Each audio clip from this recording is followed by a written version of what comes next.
Est-ce que quand t'étais petit, ton carême, c'était pas manger de chocolat? Pas vraiment. Et du coup, tu faisais quoi?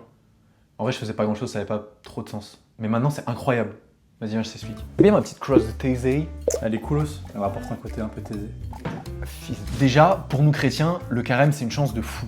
Parce que ça nous donne l'opportunité de travailler sur nous-mêmes afin de ne plus céder à nos petites tentations et à nos péchés habituels. Il y a 2000 ans, Jésus, il est parti dans le désert pendant 40 jours.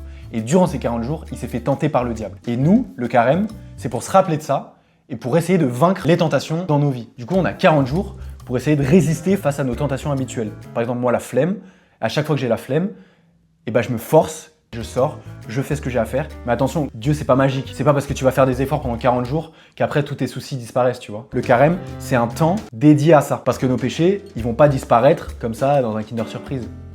Rapport au chocolat. Ces efforts de carême, ils peuvent soit être arrêtés à la fin, à Pâques, soit être prolongés. Et c'est cette option que je choisis d'adopter pour essayer de forger mon esprit et me rapprocher un peu plus de l'exemple de Jésus. Parce que sinon, j'aurais l'impression de voir mon année dans l'église un peu en dents de scie. Alors que moi, j'aimerais plutôt avoir une courbe linéaire qui me rapproche de plus en plus de Jésus. Parce que moi, j'ai vraiment ce truc-là. Mais du coup, je vois plutôt le carême pas comme une période de restriction, mais plutôt comme un chemin vers un idéal, un peu comme si je marchais dans les traces de pas de Jésus. Une fois, j'ai un ami qui m'a dit « j'ai envie d'arrêter de fumer ». Et il m'a dit « ok, vas-y, carême prochain, je commence ». T'es pas obligé d'attendre le carême, tu peux commencer maintenant. Jésus, il a besoin de toi maintenant. Chacun peut s'inspirer des luttes et des succès des autres.